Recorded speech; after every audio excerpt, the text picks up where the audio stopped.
Air raid sirens echo in Taipei. South China Sea patrol boats shadow each other in tense silence. In Tokyo, defense ministers gather for urgent talks. Across the region, the headlines are alarming.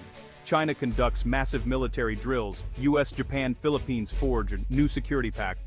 New push for Asian NATO gains momentum.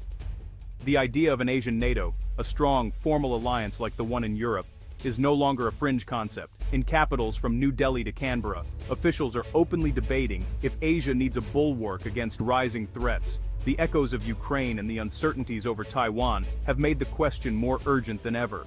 At the center of this swirling debate is one question: should Asian democracies band together in a formal military alliance, similar to NATO? Proponents argue that only a united front can deter aggression and protect peace. Critics warn that such a step risks dividing the region, fueling an arms race, and even sparking conflict. As Asia faces a new era of strategic rivalry, the time may have come to ask, is it time for an Asian NATO? Or does history suggest a different path? The Asian NATO proposal envisions a formal security alliance among Asia-Pacific nations, similar to NATO in Europe. Supporters say it would deter aggression as China's military grows, but China fiercely opposes it, calling it a Cold War relic. India prefers informal groups like the Quad, while the US supports partnerships but stops short of a formal alliance. The idea of a military alliance in Asia is not new. In 1954, Western powers created the Southeast Asia Treaty Organization, or SEATO, to combat communism. Members included the US, UK, France, Australia, New Zealand, Thailand, the Philippines, and Pakistan. On paper, SEATO promised collective defense, just like NATO. But SEATO quickly ran into trouble. Unlike NATO, its members were scattered and had very different interests. The alliance never developed a strong joint command or military integration. Many Asian countries, including Indonesia and India, refused to join. SEATO struggled to respond to crises like the Vietnam War. By the 1970s, it was seen as weak and irrelevant. In 1977, SEATO was quietly disbanded. The lesson is clear. Geography, politics, and differing priorities can doom even the best-intentioned alliances in Asia. A one-size-fits-all approach rarely works in such a diverse region. Today's policymakers must learn from SEATO's failure before making similar mistakes. During the Cold War, the main threat in Asia came from communist expansion, especially from the Soviet Union and China. The United States and its allies worried about domino effects if one country fell under communist rule. Alliances like SEATO aim to contain this threat. Fast forward to today, and the security landscape has changed dramatically. China is no longer a poor revolutionary state. It is now the world's second-largest economy, with a rapidly modernizing military. Over the past decade, China has built artificial islands in the South China Sea, sent naval patrols near Japan and Taiwan, and increased pressure on its neighbors. Unlike the Soviet threat of the past, China is deeply integrated into the region's economy. But its military buildup and assertive actions have sparked fears of conflict, especially over Taiwan and disputed islands. The sense of urgency is back, but the challenges are more complex. This makes the case for or against a new alliance very different from the Cold War days. In Europe, NATO members have strong economic and political ties that reinforce their alliance. But in Asia, things aren't quite so simple. Most countries in the region, including Japan, South Korea, Australia, and the ASEAN states, count China as their top trading partner. Billions of dollars flow across borders every day in goods, services, and investments. This economic interdependence creates a real dilemma. On one hand, countries want security against potential threats. On the other, they really don't want to risk their prosperity by angering Beijing. A formal military bloc could lead to trade retaliation, supply chain disruptions, or even economic isolation.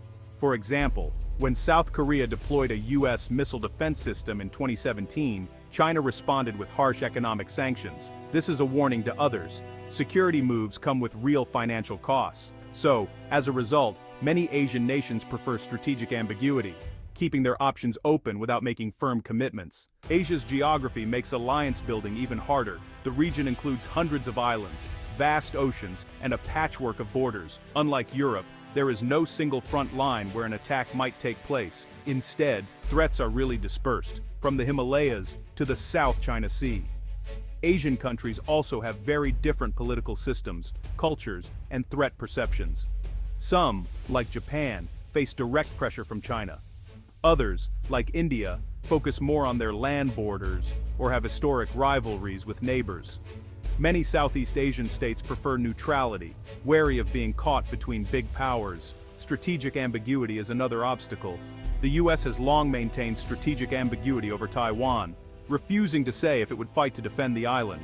This keeps adversaries guessing, but honestly, makes it hard to create clear alliance commitments. All these factors make a rigid, NATO-style pact difficult to achieve in Asia. No security debate in Asia is complete without mentioning Taiwan. The island is a thriving democracy, a tech powerhouse, and honestly, a flashpoint for East-West tensions. China claims Taiwan as its own and has never ruled out using force to reunify it. The United States and its allies have deep, though unofficial, ties with Taipei.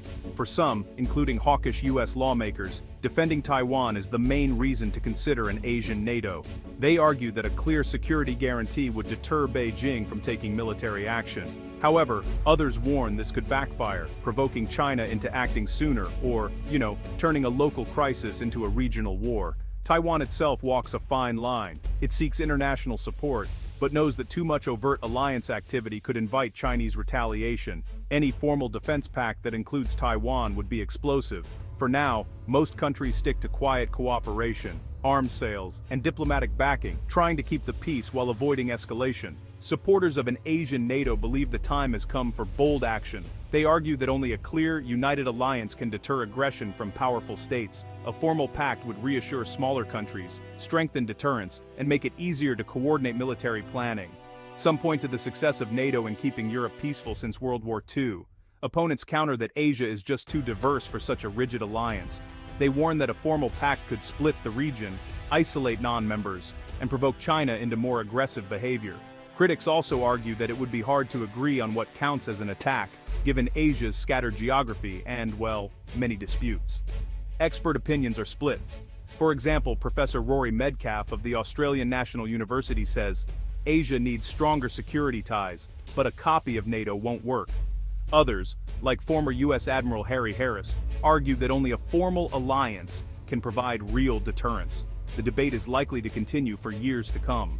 Given the challenges, many experts suggest alternatives to a full-scale NATO. One popular idea is to build mini-lateral partnerships, smaller groups of like-minded countries working together on defense. Examples include the Quad, which is the United States, Japan, India, and Australia, and AUKUS, that's Australia, the United Kingdom, and the United States, which focus on joint exercises, intelligence sharing, and advanced technology. Flexible networks can adapt more easily to changing threats.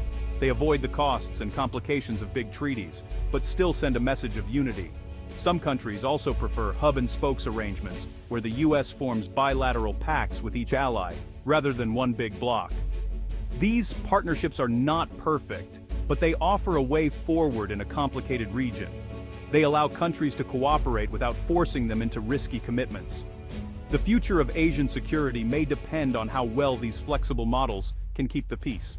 The debate over an Asian NATO is not just about military power, it is about the future of a region that is home to half the world's population and some of its largest economies. The risks are real. A misstep could trigger a crisis nobody wants, yet the dangers of doing nothing are also clear.